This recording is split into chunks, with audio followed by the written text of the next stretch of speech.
Ike is a useless human orphan who falls into the demon world and gets adopted by a powerful mage.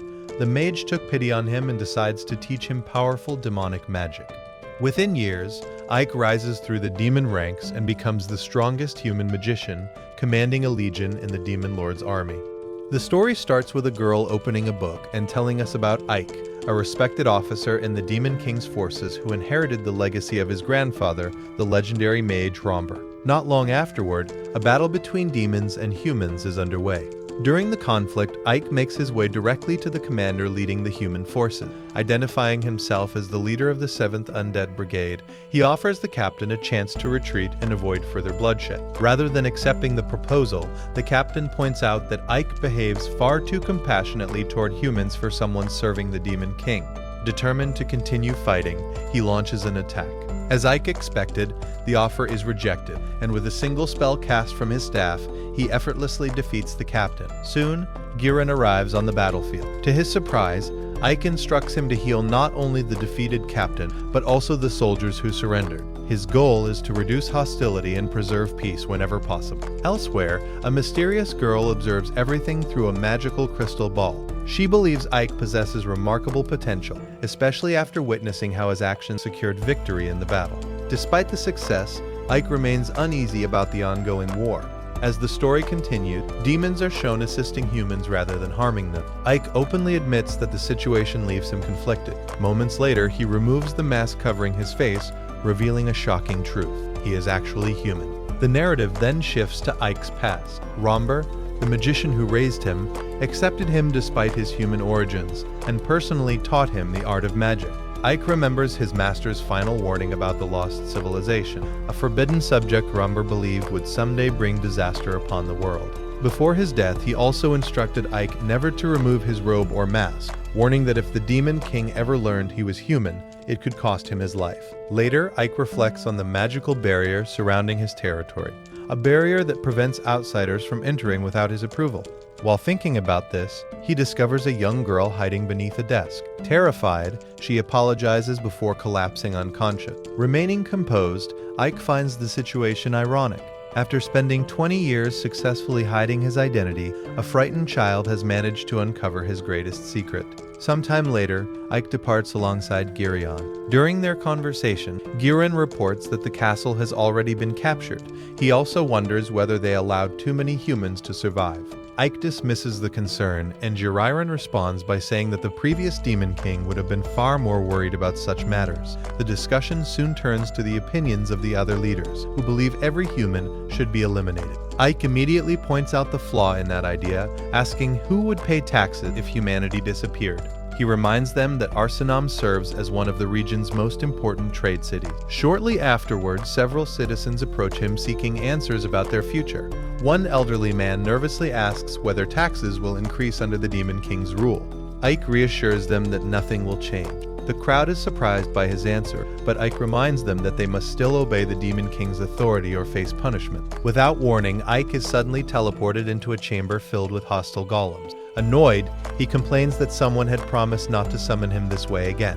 Gripping his staff, he immediately destroys one of the golems with a single strike. A moment later, Saphiro reveals herself. It is then explained that she serves as Ike's commander. Happy with his progress, she praises how much stronger he has become over the years. To Ike, Saphiro is more like an older sister than a superior officer. More importantly, she is the only demon in the kingdom who knows that he is secretly human. Saphiro informs Ike that her familiar witnessed everything, from the conquest of Arsen to the way he handled the city's human population. She explains that the reason she summoned him is because the Demon King personally wishes to meet him. She even congratulates him, noting that he is the first officer to receive such recognition. Confused by the sudden invitation, Ike wonders why he has been chosen. Saphiro believes his rapid success is the reason, since he managed to seize an entire city within just 1 week. Afterward, she instructs him to place a hand on her shoulder.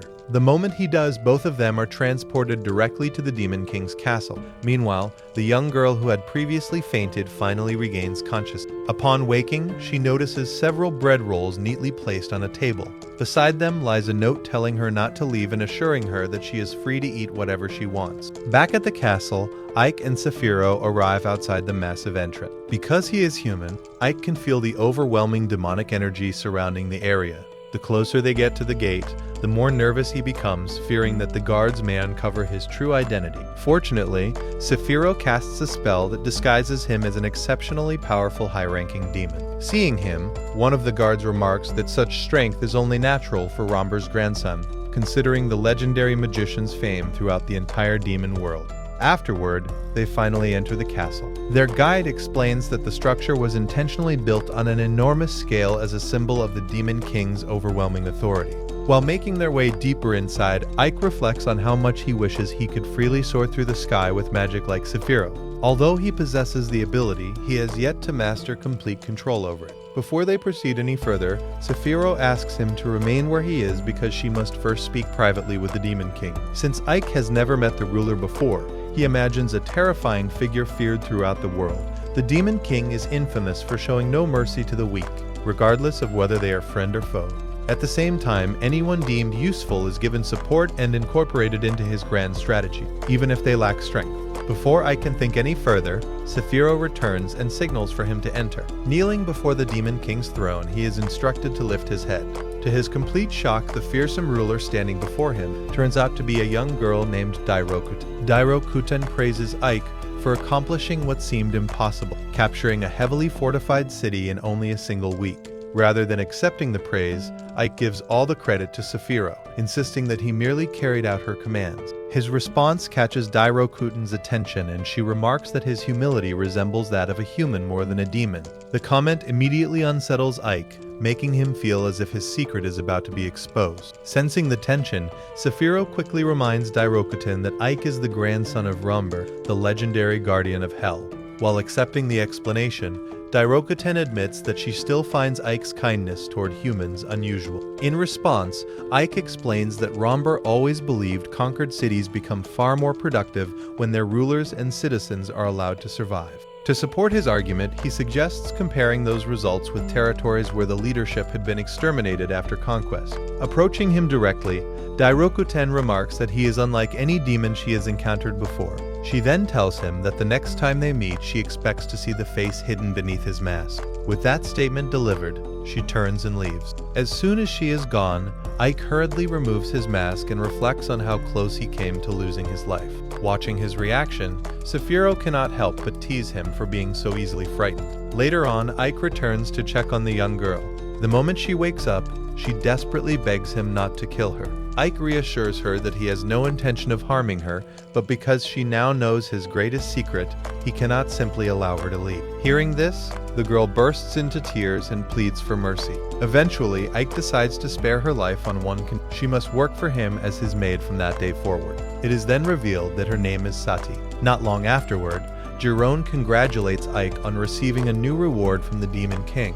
He has officially been appointed governor of Devalia, a territory located south of Arsen. Although the news is not a surprise, since Sephiroth had already informed him, the responsibility is significant. His assignment is to protect the region while also doubling its tax revenue. Realizing the city remains heavily damaged by war, Ike immediately begins planning its reconstruction. Giron estimates that rebuilding the defensive walls alone will require at least 6 months. Concerned that another attack could arrive before then, Ike decides that both humans and demons must work together to speed up the process. Work begins the following day. Seeing humans and demons cooperating side by side leaves Giron astonished, as he has never witnessed such a sight before. Ike organizes everyone and to encourage participation. As a result, the humans remain satisfied and productive. Watching everything unfold, Giron starts viewing Ike as a true genius. Later, when Ike personally helps workers break apart a massive boulder, many citizens begin believing that he could someday become the next Demon King.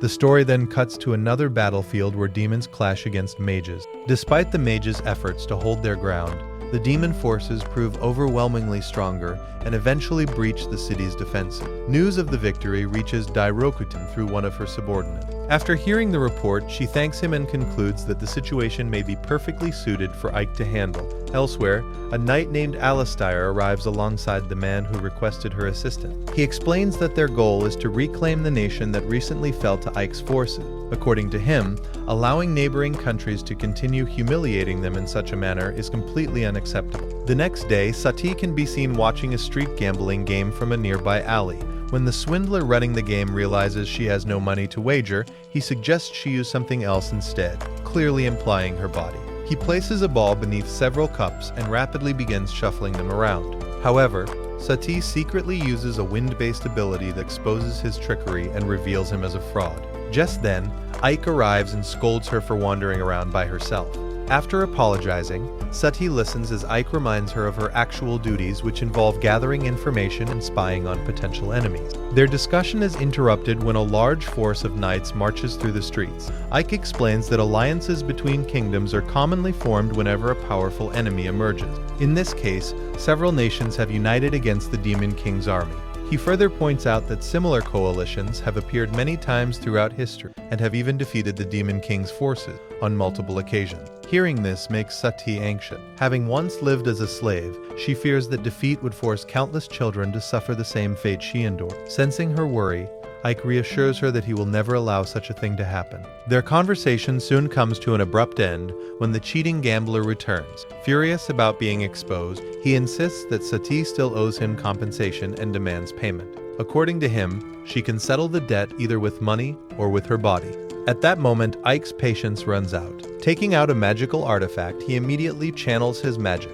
Ice spreads across the ground and traps the men's feet in place, while numerous crystal spikes appear around them, threatening to strike at any moment. Using the opportunity, Ike begins questioning them. Under pressure, one of the men reveals information about the coalition of kings that has united against the Demon King's forces. He also explains that the Kingdom of Rosaria is eager to launch an assault before receiving official approval from the Alliance. Hearing this, Ike quickly understands their objective. Rosaria hopes to secure the victory alone and increase its influence among the allied nation. The man eventually discloses another important detail.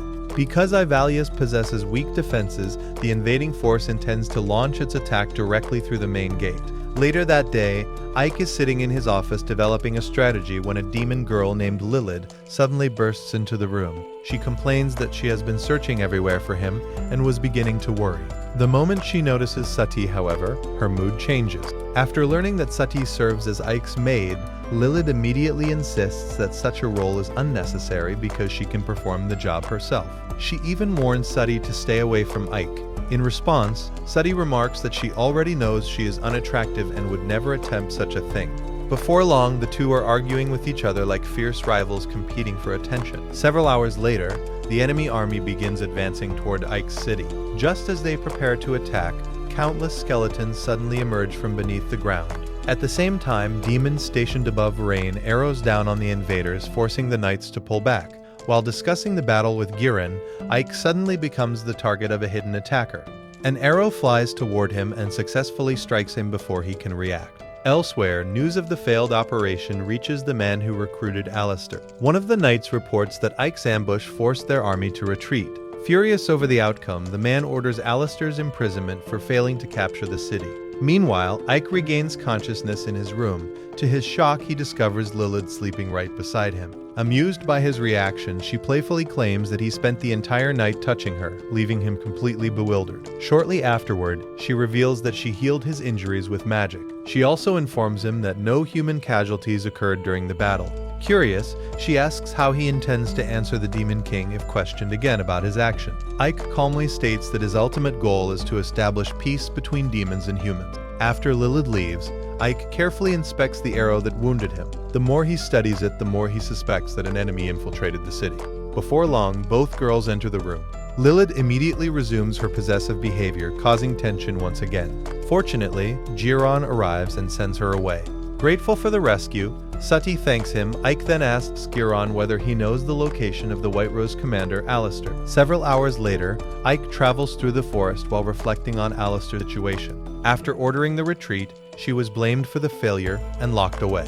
Eventually, he arrives outside the prison and informs Lilith that he wishes to question Alistair personally. Excited to be alone with him, Lilith suggests spending time together, but Ike quickly shuts down the idea and tells her to remain quiet if she intends to accompany him. Not long after, Lilith effortlessly eliminates the guards protecting the prison. After securing the keys, the pair head toward the upper level where Alistair is being held. The moment Ike enters her cell, she immediately launches an attack.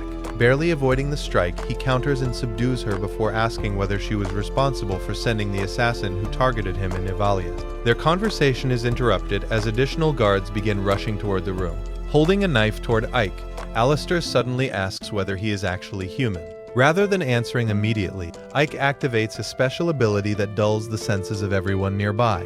As a result, the surrounding knights begin moving as though time itself has slowed. Taking advantage of the opening, Ike uses his staff to blast them away with ease. Moments later, he senses another attack approaching from behind. Reacting instantly, he casts a gravity spell that slams the incoming knight into the ground. Unfortunately, the spell also affects Alistair, causing her to lose her footing. Before she can be injured, Ike quickly catches and saves her. The unexpected act leaves Alistair completely confused. Only moments ago, she had viewed him as an enemy, yet he had just protected her. Ike then introduces himself as a commander serving under the Demon King's army. Upon hearing his name, Alistair realizes that he is the very officer who defended Ivalius using overwhelming magical power. Ike once again denies the possibility of being human, pointing out that he lives among demons without issue. He then repeats his question regarding the assassin. Alistair remains stubborn and declares that she would rather die than cooperate with a demon. In response, Ike steps closer and activates a special skill known as Mind's Eye.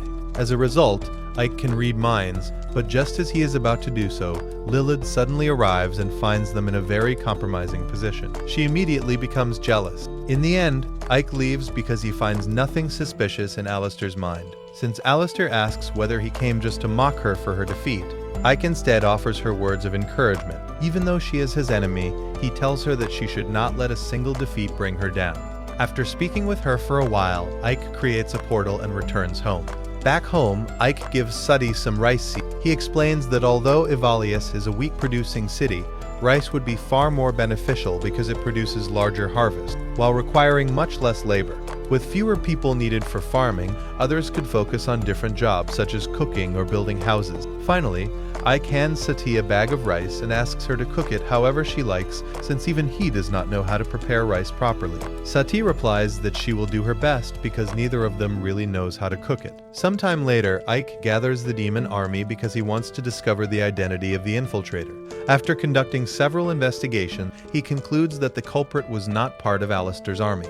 He tells everyone that whoever did it may be trying to frame the White Rose Knights. The demons begin asking who the culprit is, and Ike secretly uses his Mind's Eye ability. While listening to everyone's thoughts, he notices that one demon is thinking about how he hopes he has not been discovered. Instantly, Ike teleports in front of him and asks whether he is the traitor. Later that night, while speaking with a girl who is taking a bath, Ike discusses the traitor. He explains that the suspect is the battalion's second in command, a goblin known as Jay the One-Eyed Goblin. Ike acknowledges that Jay is a highly experienced and intelligent warrior, making him a dangerous opponent.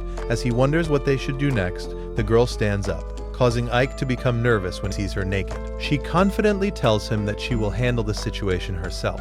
The next day, Jay meets with the goblin he had sent to assassinate Ike. The goblin reports that he shot an arrow directly into Ike's chest, but Jay cannot believe that Ike recovered so quickly. Another goblin arrives and informs them that their spy has not returned, making them realize that their scheme may have been exposed. Soon after, one of Jay's men rushes in and reports that Ike has come to see. Jay immediately goes to meet Ike and notices that he is completely alone.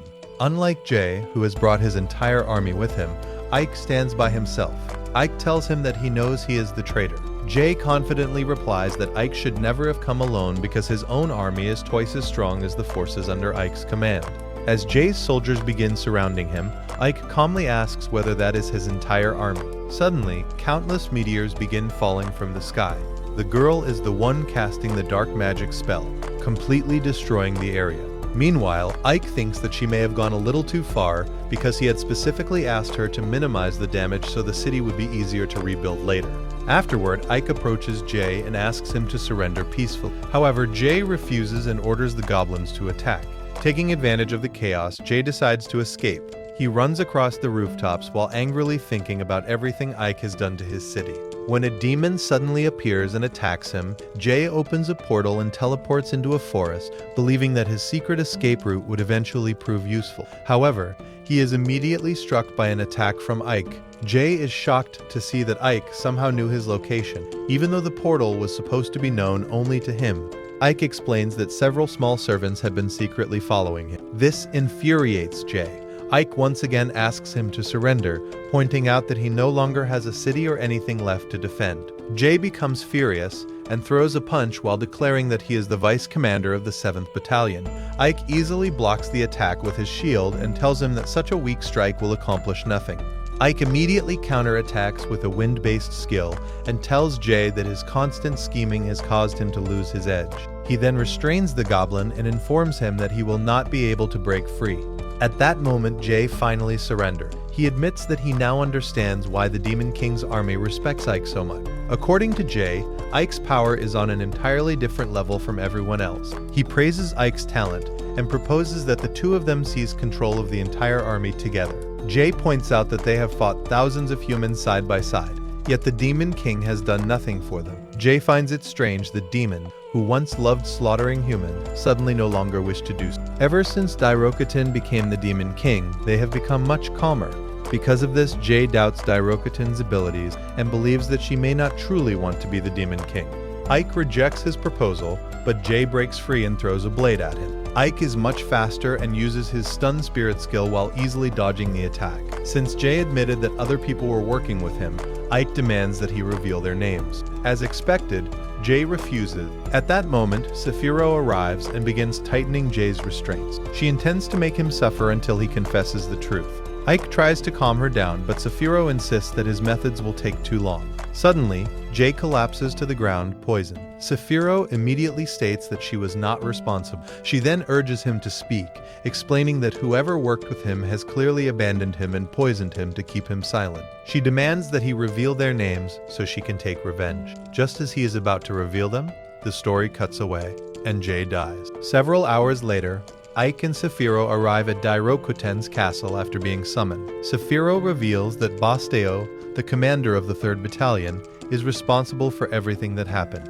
Dairokuten asks for proof. Saphiro explains that Basteo worked together with the vice commander to assassinate both her and Ike, and possibly even Dairokuten herself. After hearing their side of the story, Dairokuten asks Basteo for his version of events as he arrives before them. The story then flashes back to the moments before Jay's death. They attempted to heal him, but the poison was so powerful that their healing magic had no effect. Since Saphiro promised to avenge him, Jay finally revealed the names of those involved before dying. Returning to the present, Dairokuten points out that Saphiro's view differs greatly from Basteo. Basteo claims that Ike and Saphiro killed the vice commander in order to frame him because they were plotting to take control of the 3rd Battalion. He insists that such behavior is exactly what a witch like Saphiro would do. His accusation angers her, but Dairokuten calmly responds that ambition for power is part of demon nature. Dairokuten tells Saphiro that she cannot be held responsible if her subordinates are not loyal. She also admits that she believes Basteo is guilty, but she cannot simply punish him. Losing 2 talented commanders during a war against humans would be too costly. Therefore, she decides that the matter will be settled through a demon. Later, Saphiro explains the rules of the duel to Ike. The battle will actually be fought using magical creatures known as puppet. The commanders themselves are not allowed to participate directly because their role is to control the creature. It is essentially a large-scale strategy game where the objective is to eliminate the opposing side's puppet. She then reveals that each commander may choose a substitute, and she has selected Ike, leaving him completely surprised. A short while later, Ike and Jiran observe the arena where the competition will take place. It is revealed that Saphiro acknowledged that Ike possesses far greater command abilities than she does, which is why she entrusted her life to him. Back in the present, Ike tells Jiran that Saphiro reminds him of the Demon King because both of them do very strange things. Jiran responds by saying that Ike is not much different since he is the only one who saves humans and sees them differently from other demons. The two then enter the arena and examine the puppet. Ike explains that every puppet possesses the same level of strength and is controlled by whichever commander is assigned to it. They are also equipped with swords that they can use during battle. Several hours later, Ike speaks with Sati and asks what she believes is the best way to win a fight. She replies that if she had to fight, she would use a broom. Ike agrees because he understands that a long-range weapon offers a huge advantage. However, he also realizes that the enemy is probably thinking the same thing. Sati then reminds him of something her former master in arson once said, The best weapons are crossbows. Ike thinks that could be a very good idea, but he wants something even more powerful. He begins considering the possibility of creating new weapons and proudly declares that he is a genius capable of making almost anything. However, when Ike later speaks with Saphiro, she points out that there are limits to what he can create because he cannot make something he has never seen before. She then splashes him with water from the pool where she is relaxing and tells him to stop thinking about nonsense and join her in the water instead. In a parallel scene, Bastio is speaking with his subordinate and appears completely calm about the upcoming battle because he believes he can easily defeat Ike. Meanwhile, back with Ike, we see that he eventually agreed to take a bath. However, while returning to his room, he is surprised by Dairokuten, who appears before him in her human form. She asks him to open a bag she brought. When he does, he discovers that it contains several rifles. Ike tries to pretend that he is not the Ike she thinks he is, but Dairokuten reveals that Romber told her everything before he died. Ike then asks if that is why she allows him to remain among them. She replies that she knows Romber taught him all of his knowledge and magic. Although she possesses tremendous power herself, she still needs others to fight on her behalf. She also tells him that she trusts him to help build the world she dreams of. Hearing this, Ike accepts her words and Dairokuten leaves. Sometime later, Ike brings the rifles to Saphiro so she can study their design.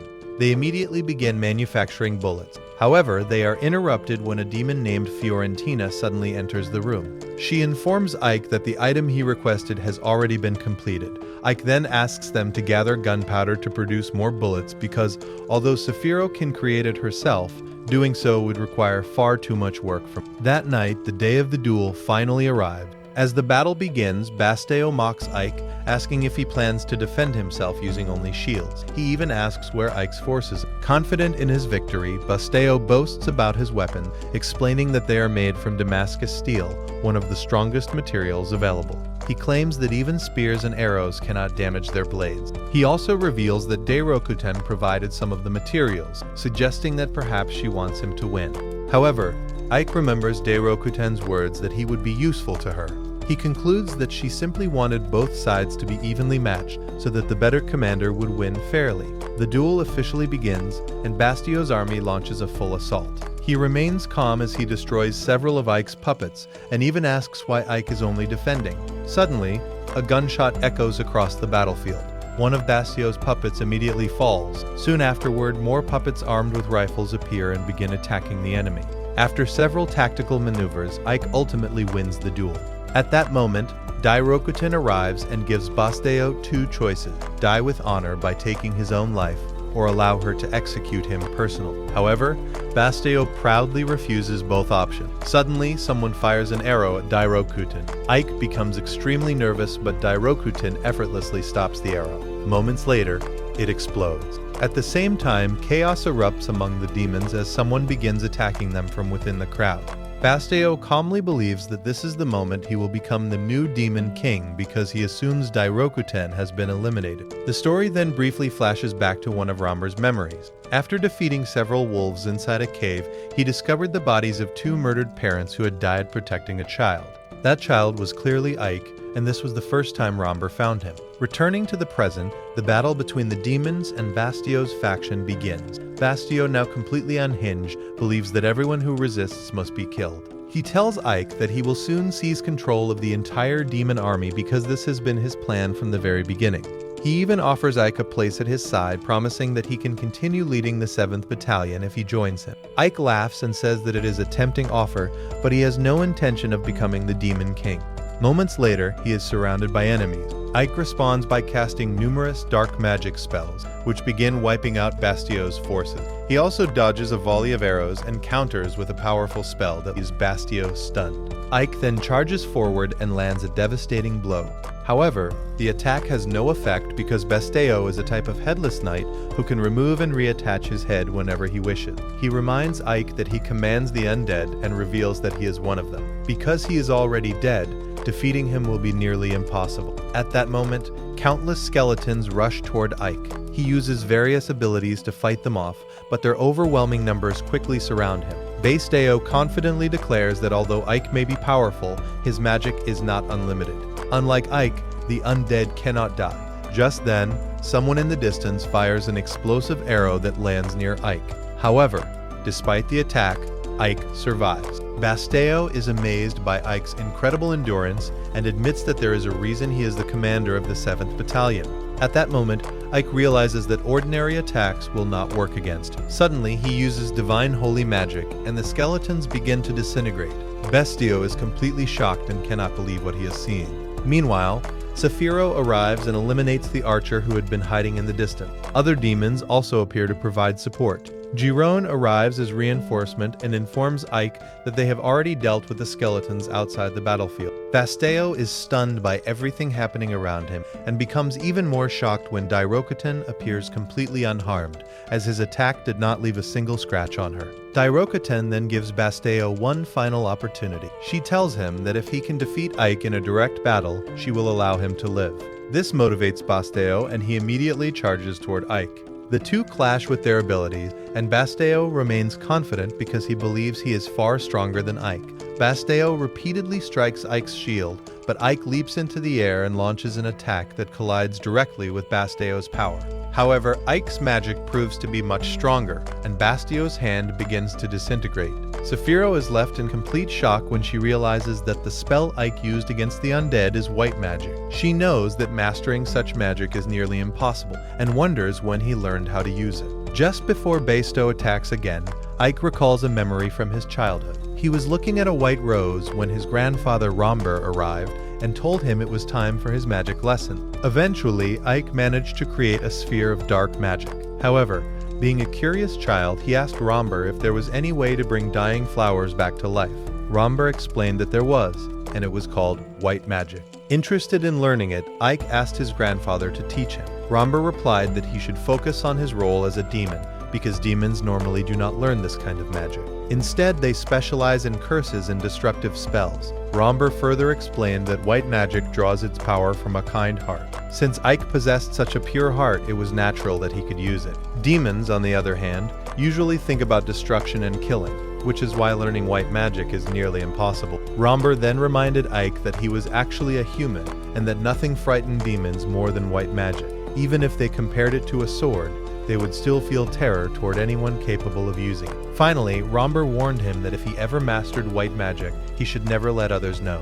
People might begin to see him as someone far greater than he really was, and Romber, being a humble man, never wanted that to happen. Back in the present, Ike tells Basteo that he cannot understand how someone could be willing to sacrifice his own soldiers, even if they are undead. Basteo has always been a traitor even to his own followers. Ike understands that many demons think this way because of their desire for power, but that only gives him more reason to stop Basteo. After all, Basteo betrayed his demon king because he wanted the throne for himself. Basteo wanted to become the demon king to surpass his grandfather and prove his strength. Ike, however, believes in something completely different. He dreams of a peaceful world where people are happy with their leaders. Because of this, he decides that he cannot spare Basteo.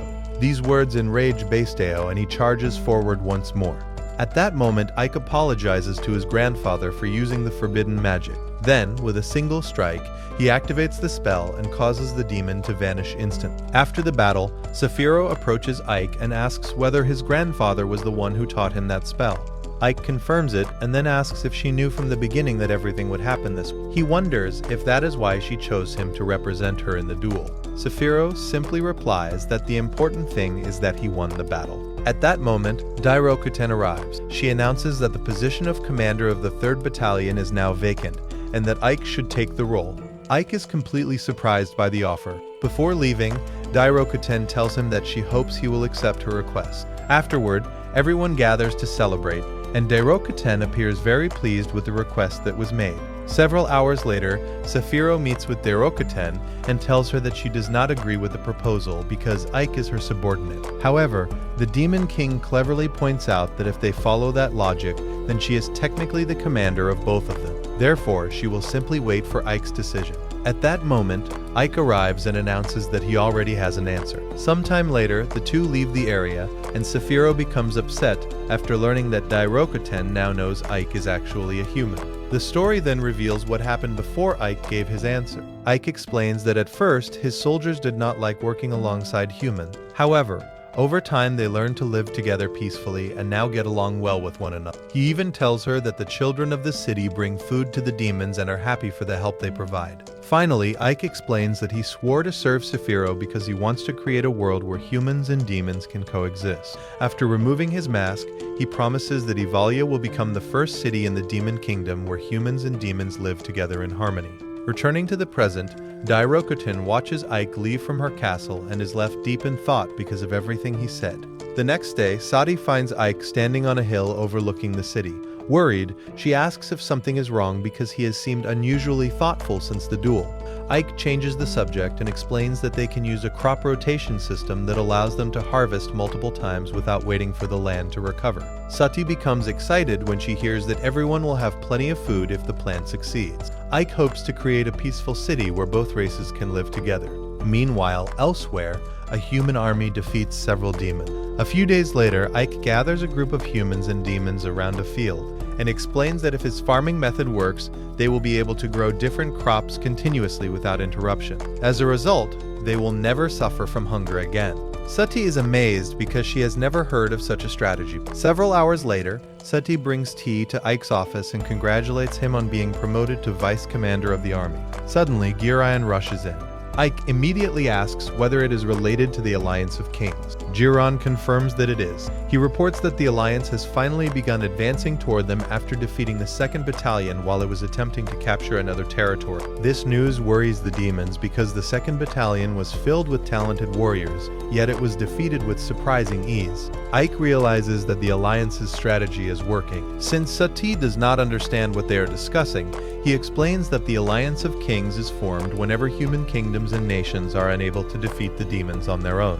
Jiren adds that the Alliance has already defeated the demons 3 times in the past, and there is a good chance this 4th campaign will be no different. Ike believes that their next target will likely be the city he is protecting. Since he captured Arson, the humans will probably come seeking revenge and attempt to reclaim their territory. He explains that demons are powerful in one-on-one combat, but humans excel at fighting in organized teams. If large armies attack them, everyone may be forced to retreat to Dobenberg, where the Demon King's castle is located. Ike realizes that if this happens, his dream of building a city where humans and demons coexist will disappear. Because of this, Ike says that there's a way to outnumber the knights. In another scene, Fiorentina explains to Ike and Saphiro that weapons can be created through alchemy. However, there are limitations. Most of these weapons break after being fired once. In short, they are extremely powerful offensively, but very fragile. Saphiro suggests simply attacking the enemy with magic, but Ike disagrees. He believes that destroying everything would only make rebuilding much harder afterward. Instead,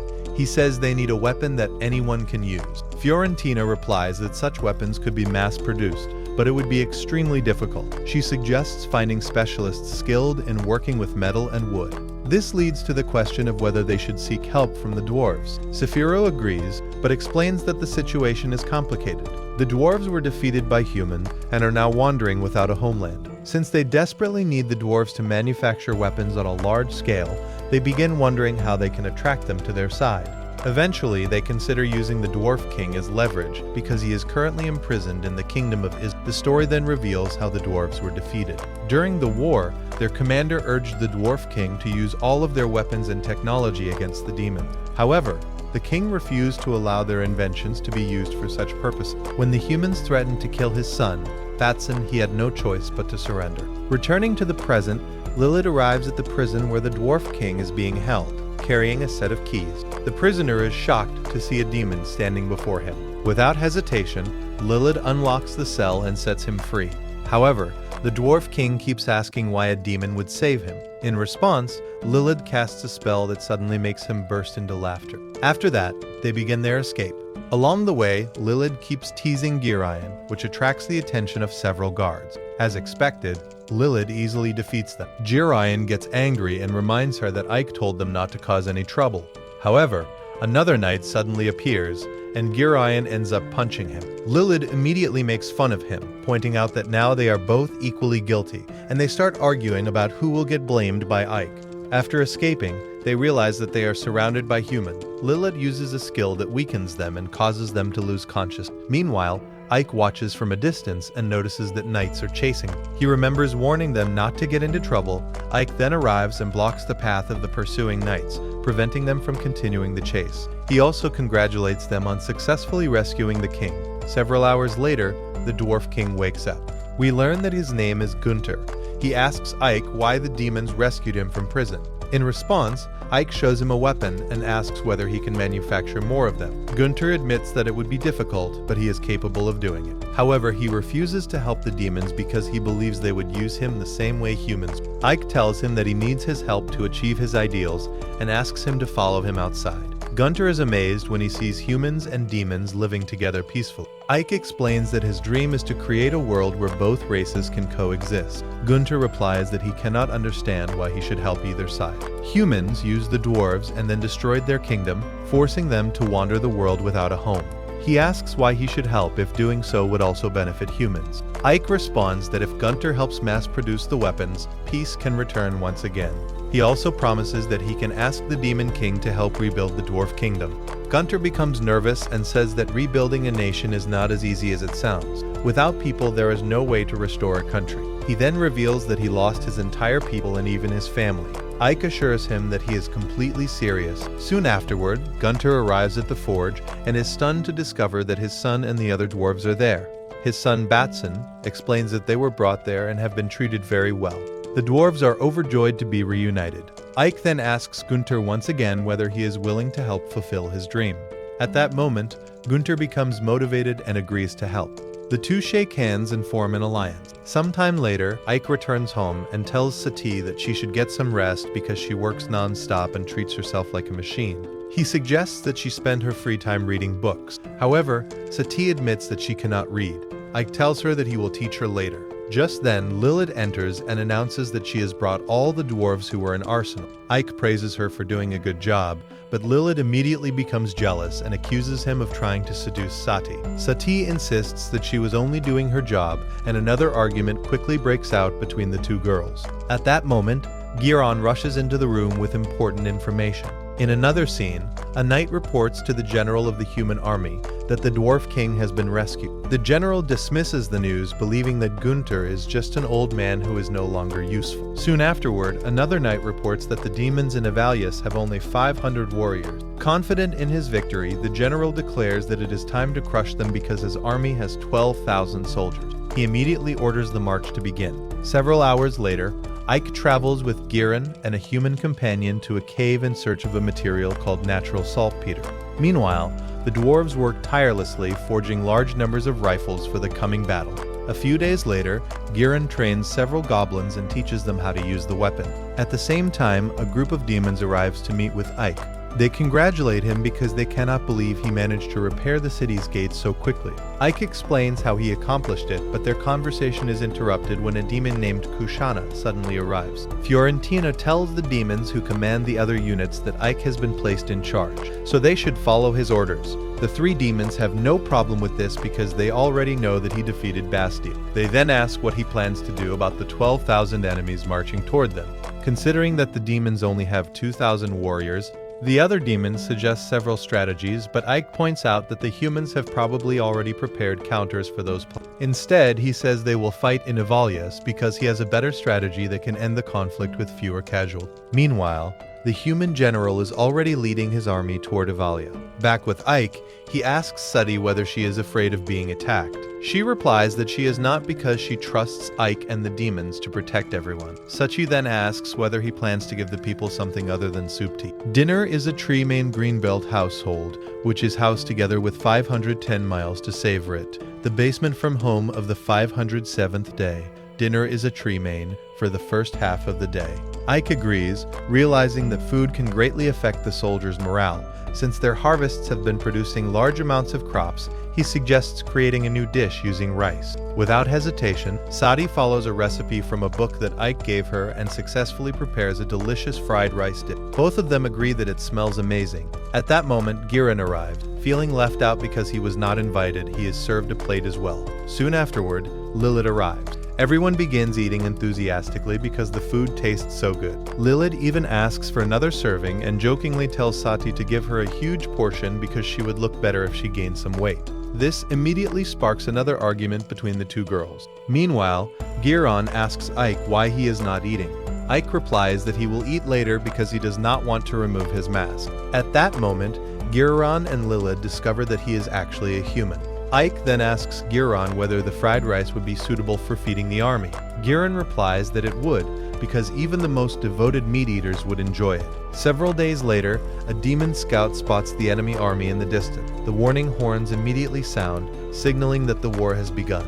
Everyone becomes tense. Ike declares that if the city falls, everyone must regroup near Arsenam, where reinforcements will be waiting. Therefore, they must do everything possible to protect the city and prevent that from happening. The humans observe the defenders and realize that there are far fewer enemies than they expected. Some of them even believe it was not worth bringing their strongest warriors. The general quickly orders the attack. After launching several catapult strikes, Ike creates a barrier that successfully protects the city. The humans launch a second barrage, but Ike's barrier blocks that as well. Ike notes that they are acting exactly as he predicted. However, when the third attack begins, Ike once again attempts to protect the city. This time, the human army uses mages to dispel the barrier, allowing the projectiles to pass through. Seeing this, the general orders the first assault force to advance. Giron prepares the goblins to fire their rifle, but Ike stops them when a giant demon suddenly throws massive rocks that wipe out many attackers. Shortly afterward, the giant demon falls, and other goblins continue the defense by firing arrows. Because of their overwhelming numbers, the humans manage to place ladders against the fortress walls. The general and his vice commander discuss the situation, admitting that the demon's defense is better than expected. However, they believe it is only a matter of time before the defenders are overwhelmed. The general coldly orders another bombardment. The vice commander protests, reminding him that many allied soldiers are still close to the walls. The general does not care and insists that the attack proceed anyway. The vice commander becomes nervous when he realizes that the general is completely serious. Soon, the fourth bombardment begins. Ike attempts to raise another barrier, but the enemy mages once again interfere with his spell. Realizing what is about to happen, he orders everyone to get down because the impacts are unavoidable. The attack kills both demons and the humans fighting alongside them. Everyone is horrified to see that the general is willing to sacrifice his own soldiers without hesitation. Ike is filled with anger and frustration as he watches the slaughter. Taking advantage of the destruction, the general orders the second ground assault to advance because the latest bombardment has finally broken the city wall. At the same time, the demons rush forward to stop the enemy from entering the fortress. Ike is consumed by rage, while elsewhere, Sati works tirelessly to heal the wounded soldier. So we could say that the situation is becoming quite disastrous for Ike. He knew the battle would be difficult, but not to this extent. The fighting continues, and a massive slaughter takes place on both sides. Meanwhile, the general calmly drinks tea, proving that he is far more ruthless than anyone expected. Eventually, the general decides to deploy a third combat unit to wipe out the defenders once and for all. Ike realizes that the general is attacking much faster. Elsewhere, Sati becomes worried as she sees that they are losing the battle. At the same time, Lilith and Fiorentina continue fighting, while Giron is unable to fire his rifle because he might accidentally hit his allies. Just then, a unit of werewolves arrives to reinforce Ike's forces. They immediately begin slaughtering the human soldiers, and one of them tells the defenders to hold out a little longer. At the same time, the goblins open fire with their rifles, eliminating many enemies. Seeing the sudden turnaround, the knights order a retreat as the demons regain the advantage with the werewolves' help. The story then reveals a previous meeting between the leaders of several demon units. Most of them believed the war should be ended as quickly as possible, but Ike had a different strategy in mind. Back in the present, Fiorentina uses a vine spell to seal the breach in the wall.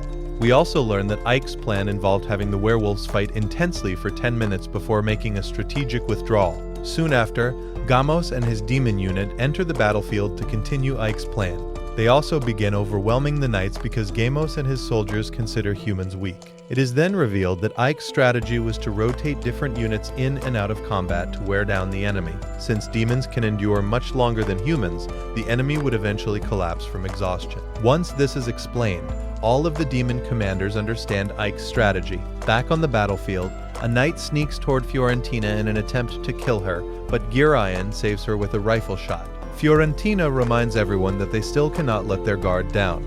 We also discover that part of the plan involved Fiorentina and several witches launching attacks at specific intervals. This is why Gamos and his unit deliberately broke part of the wall. Meanwhile, the knights prepare for another catapult assault. However, Kushana and his flying unit suddenly begin dropping rocks from the sky, destroying several catapults. This was also part of Ike's plan. Earlier, Kushana had explained that humans are individually weak, but make up for it with overwhelming numbers. He had also investigated the enemy general and learned that despite being a nobleman, he is actually a coward who always prioritizes his own safety. Therefore, if he ever feels cornered, he will likely try to escape, and they plan to capture him when that happens. During the strategy meeting, Ike specifically instructed everyone not to act recklessly and to follow the plan exactly. Back at the battlefield, Jiraiya tells Fiorentina that everything has gone according to plan so far. Fiorentina hopes that the person assigned the most difficult task is safe. Earlier, she had asked Ike where that person would be, and he told her that she would have the hardest mission of all.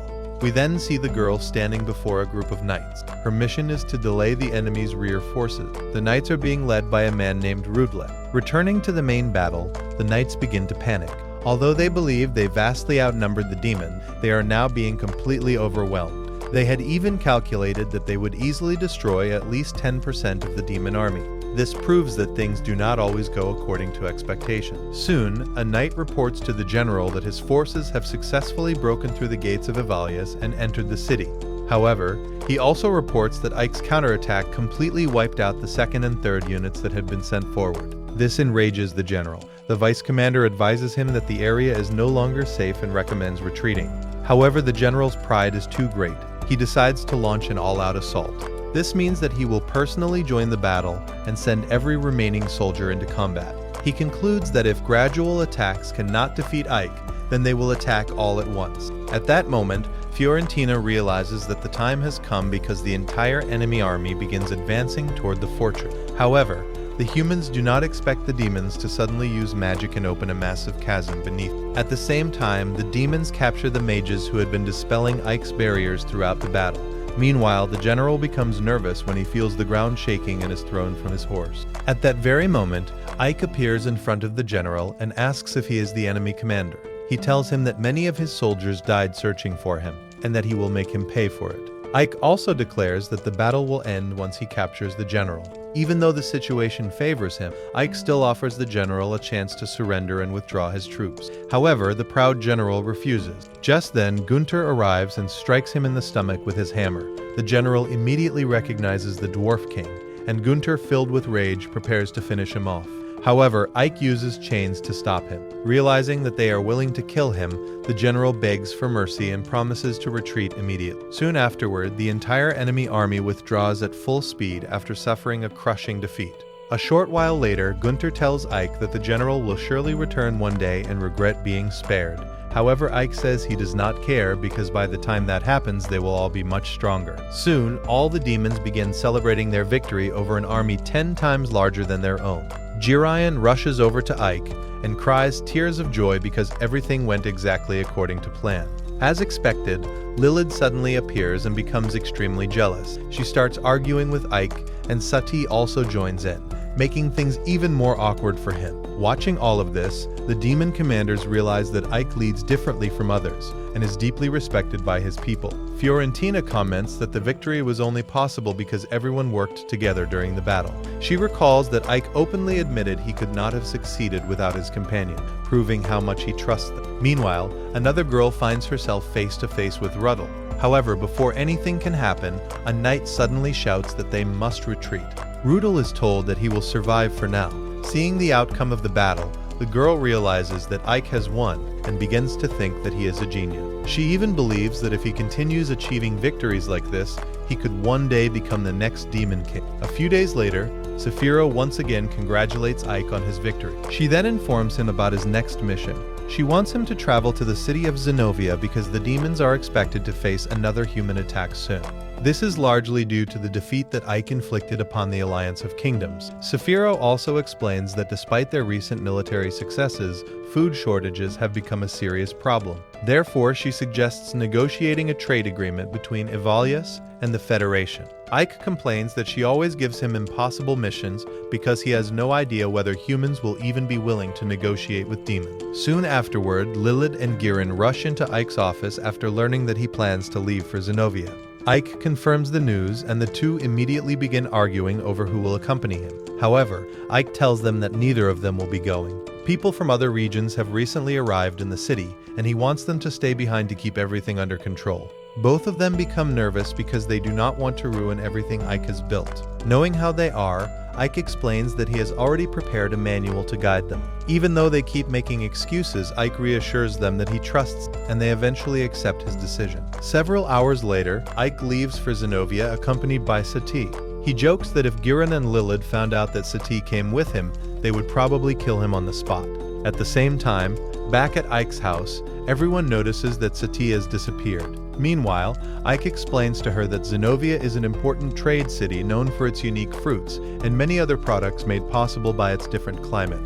After traveling for several hours, they finally see the city in the distance. Ike explains that completely winning the war now depends on successful negotiation because they need a trade agreement to solve their food shortage. As they continue toward the city, Ike hears bandits attacking a carriage. The bandits have already defeated the guards. After opening the carriage, they discover a woman named Yuria, who is a representative of the Trade Federation and the leader of the Zenovia Council. Just as one of the bandits is about to take advantage of her, Ike strikes him down and quickly defeats all the bandits.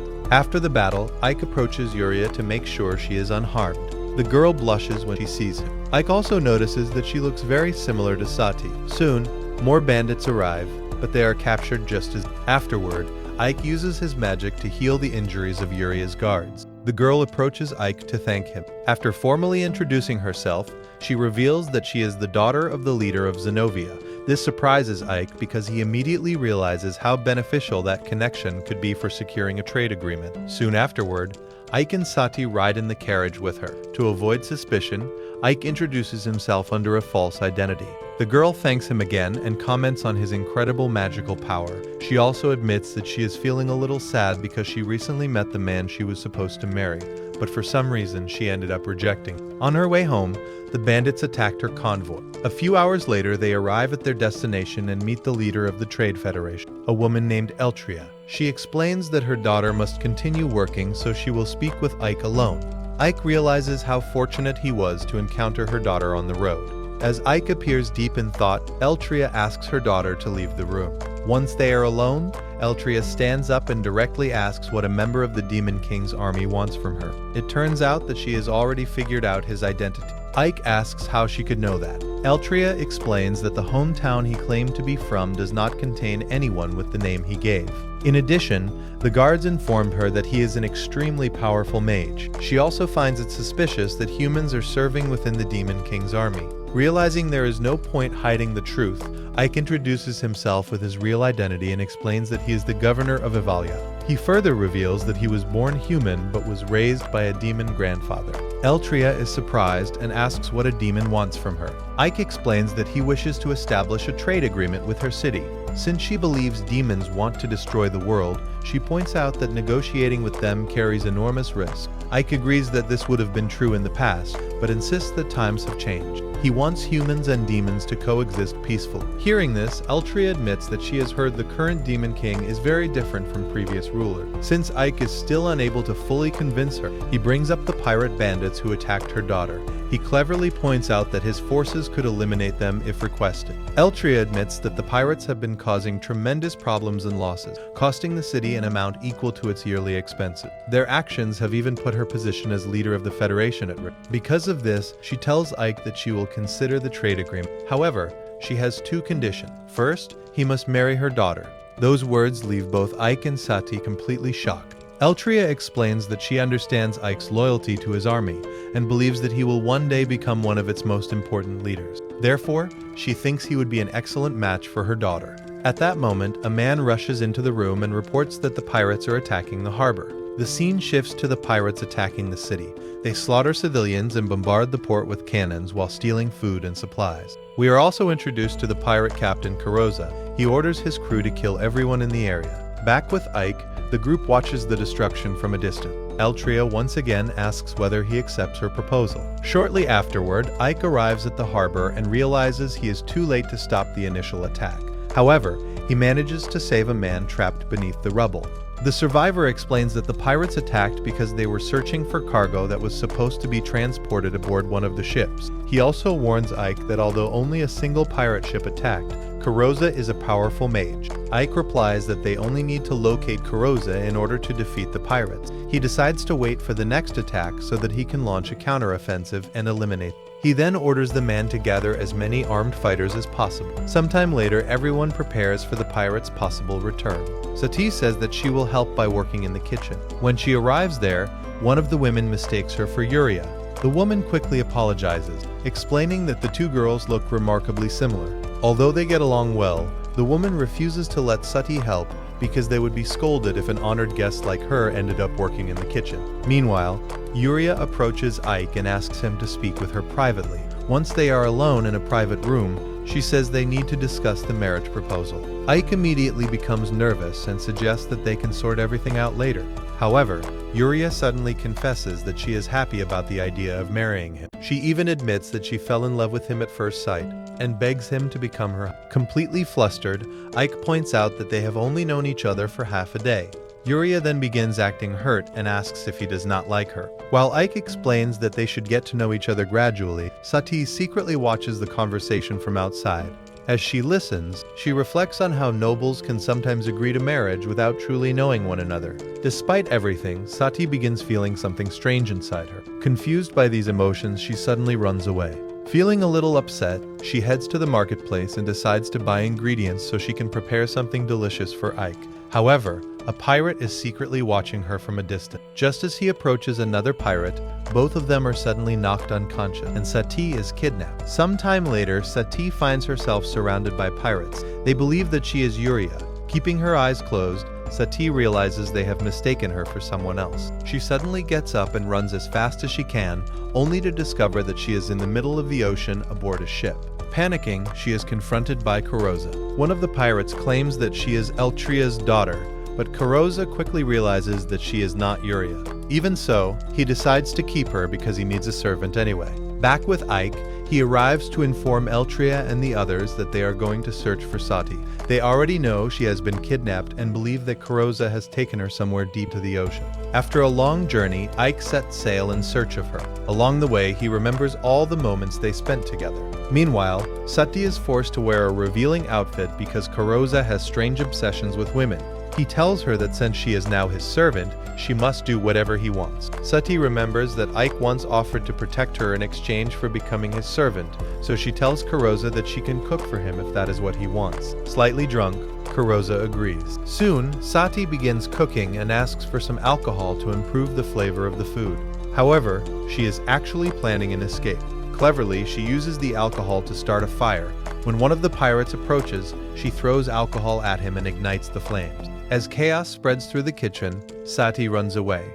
While escaping, she notices many treasures that the pirates stole from the city. She also spots a candle and remembers something Ike once told her. Elsewhere, Kuroza is examining another outfit he plans to force Sati to wear when one of his men rushes in and reports that the ship is on fire. Sati deliberately caused the blaze to create a smoke signal so Ike could locate the ship and come rescue her.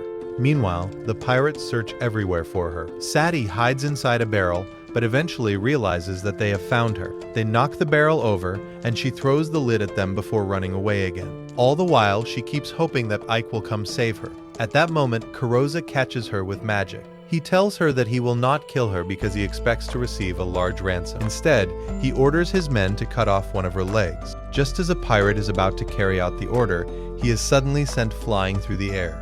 Ike has arrived. Sati is overjoyed to see him, especially when he reminds her that he promised to protect her. Furious, Kuroza orders his crew to kill Ike. Ike immediately draws his staff and begins defeating the pirates one by one. He also uses a water-based spell against them. Sati tells him that she is unharmed, but she becomes sad because she feels unworthy of being rescued, believing that she is nothing more than a slave.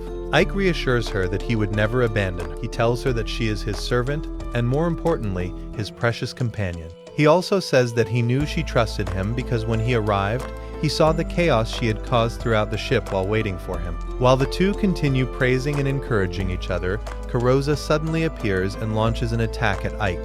Ike blocks it with his magical shield. Kuroza congratulates him for successfully boarding the ship, and immediately attacks again using powerful water magic. Ike continues blocking his attacks, forcing both himself and Sati to take cover inside the ship. Confident in his advantage, Kuroza tells them that hiding is pointless because they are trapped in the middle of the ocean. After locating them, he unleashes another powerful water attack that crashes into one of the ship's walls. Believing he may have overdone it, Kuroza relaxes for a moment. However, he is suddenly shocked when Ike emerges from the ocean surrounded by a massive whirlpool. Standing before him with overwhelming presence, Ike declares that Kuroza's days as a pirate are over. He then creates a gigantic tornado in the middle of the ocean, leaving everyone stunned by his power. Shortly afterward, Kuroza is defeated and brought before the people of the city. Ike arrives and announces that he has captured the man responsible for all the attacks, and that they can finally return home.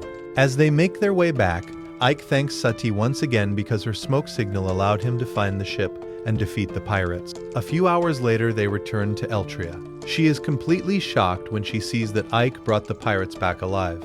Ike explains that he prefers to avoid killing people whenever possible. Eltria finds it interesting to hear those words from someone who serves in the Demon King's army. In the end, Eltria agrees to the trade agreement, but she insists that it must remain a secret. If the Alliance of Kings were to discover it, a new war could break out. Ike accepts these conditions, and the two continue discussing the details of the treaty. In another scene, Saphiro is receiving treatment while thinking about their current situation. She realizes that they only have enough food to last 3 more days. If Ike does not act quickly, the army could starve. Since they are surrounded by enemies who are clearly waiting for them to run out of supplies, Saphiro believes that launching an attack is the best option. She would rather fight than sit and wait to die. Back with Ike, he is dressed formally when Sati arrives. They are attending a celebration held in honor of the pirates' capture. While Sati is showing off the beautiful dress that Eltria lent her, Yuria suddenly arrives and hugs Ike tightly out of concern. Sati quickly tells her to calm down because she is attracting everyone's attention. Soon afterward, they enter the mansion. Everyone immediately recognizes Ike as the man who won Yuria's heart. Yuria tells him not to worry about what people are saying because, in her eyes, he is the most handsome man in the world.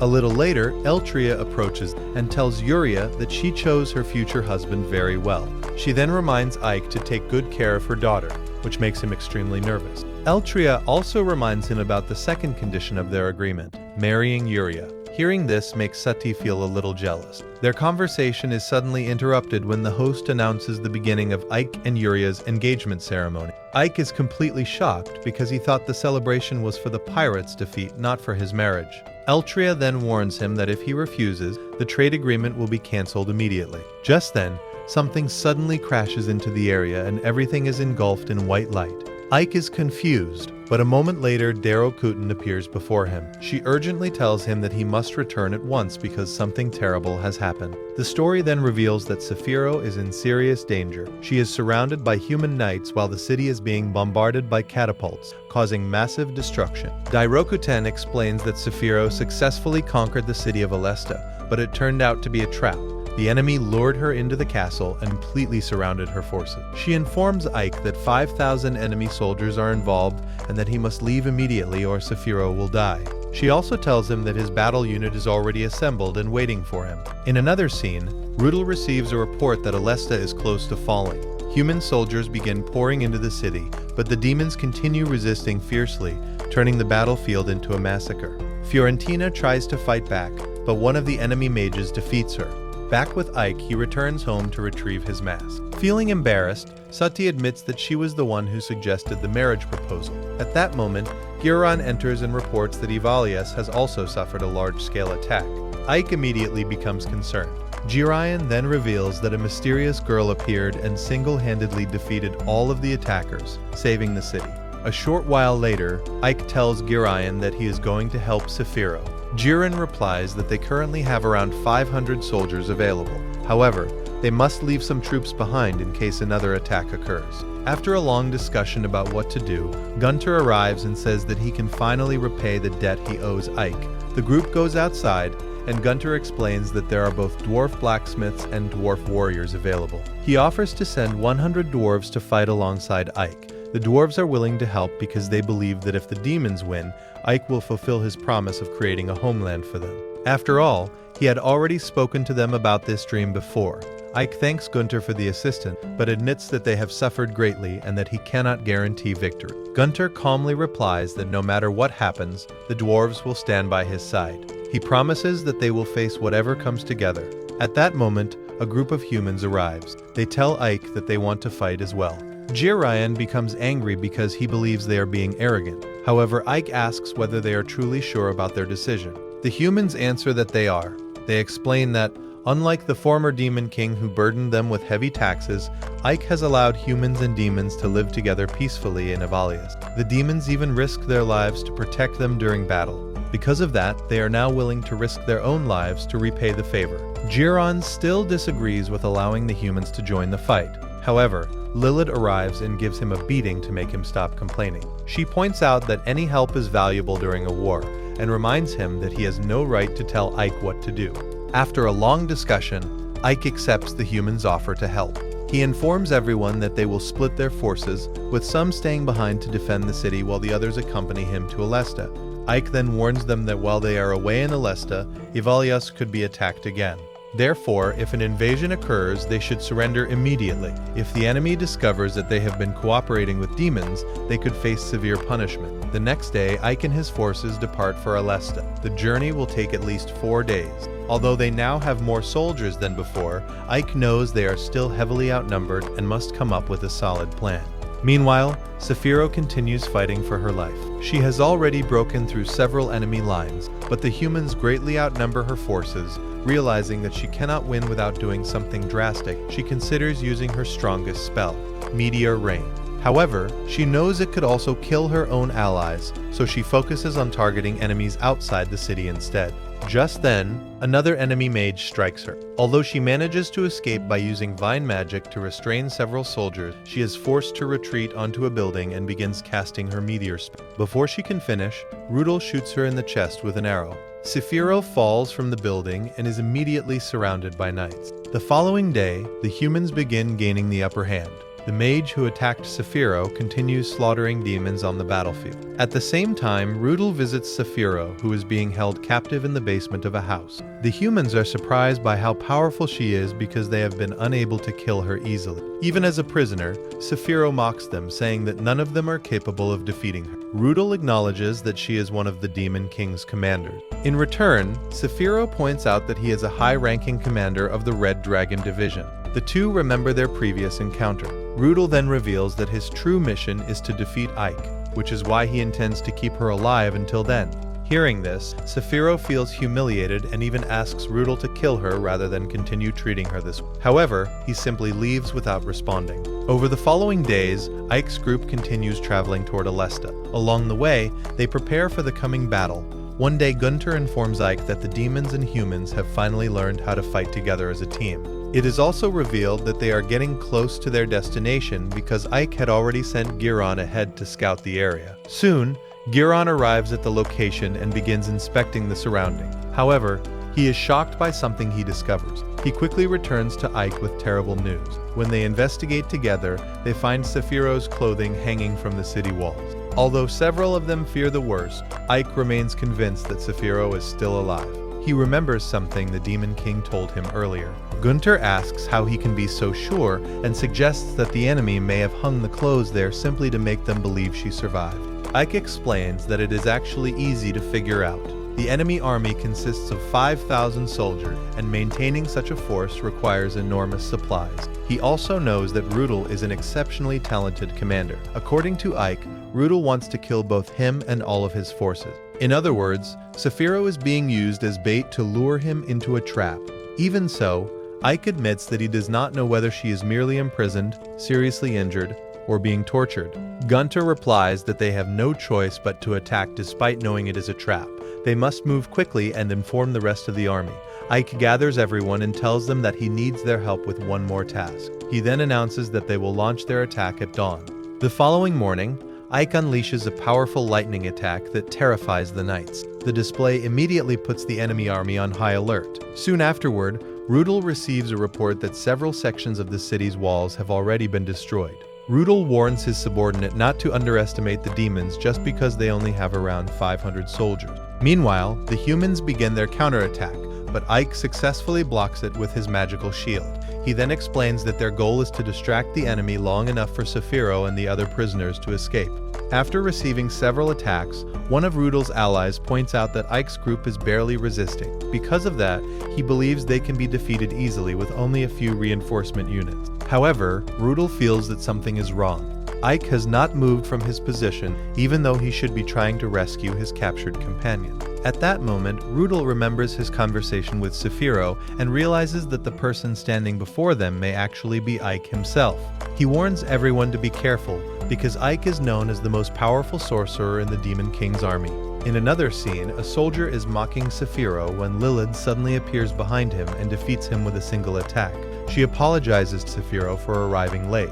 Meanwhile, Ike continues attacking the walls to create a distraction. He knows that if they do not make any moves, the enemy may suspect that something else is happening behind the scenes. Rudel decides that the best response is to launch a full-scale catapult attack. Ike barely manages to defend against it with his magical shield, although a few people are still injured. At the same time, a dark powder begins falling over the area where Fiorentina is being held captive. The guards start collapsing one after another, and Lilith arrives on the scene. Fiorentina is relieved to see that her commander is safe and apologizes for not being able to rescue her. However, the emotional reunion is cut short when Fiorentina is suddenly struck by an arrow. Moments later, the enemy mage appears alongside several knights. Confident in his victory, he believes he can eliminate all of them. Lilith mocks him and calls them fools. Suddenly, Giron appears beside them, leaving the mage shocked because he never noticed him approaching. Giron explains that they used a special ability. At the same time, Ike activates the same skill elsewhere, revealing a group of humans armed with rifle. It turns out to be a type of invisibility ability. Without hesitation, Ike's allies open fire, killing dozens of enemy soldiers. Meanwhile, they attempt to help Fiorentina, but she loses consciousness because of the arrow wound. Seeing this, Saphiro becomes furious and destroys the enemy mage with a single spell. The remaining knights immediately flee in terror. Lilith tells Saphiro to calm down because everything is happening according to Ike's plan.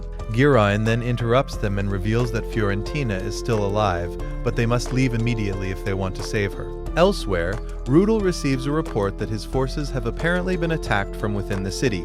No one understands how it happened because the humans seem to appear out of nowhere. Soon afterward, they hear reports of a major battle taking place in the area. Realizing that Saphiro's group is attempting to escape, Giron gives Ike a signal.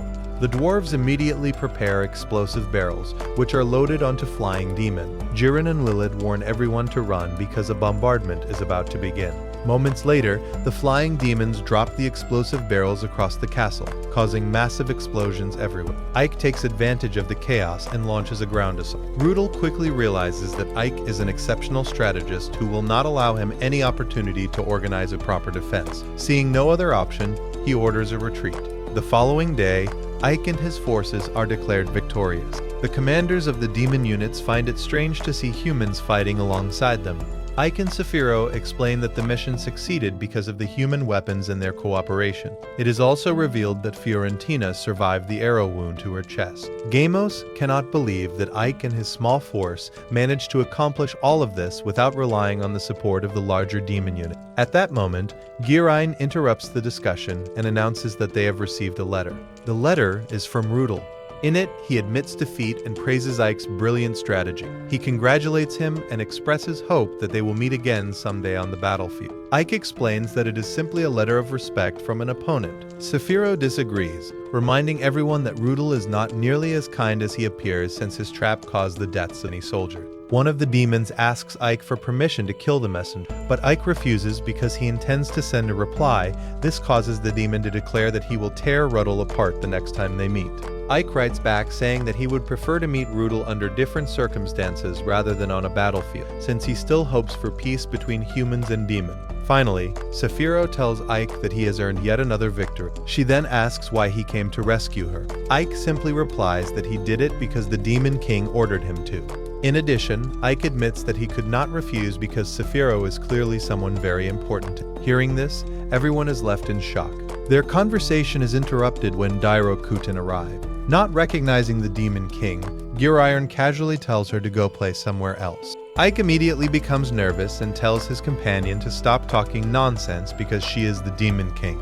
Since Girain refuses to stay quiet, Lilith ends up beating him up. Dairokuten simply laughs and says there is no problem because very few people know what she really looks like. She even mentions that Ike himself was equally confused the first time they met. At that moment, Ike remembers that Dairokuten was the one who saved Ivalius while he was away. Because of that, he kneels and apologizes to her. After a while, everyone else in the area also bows before the Demon King. Dairokuten then asks Saphiro if she is feeling better. Saphiro replies that she is, but apologizes for her mistake. She admits that if she had not made that error, she would never have fallen into Rudel's trap. Dairokuten then praises everything that Ike's team accomplished. She openly commends them for their excellent work and says that she is very proud of their achievement. Finally, Dairokuten tells Ike that he can no longer remain in charge of only a single brigade or unit. She officially appoints him as the commander of the 8th Battalion. The announcement leaves Ike completely shocked, while all of the demons around him celebrate with great excitement.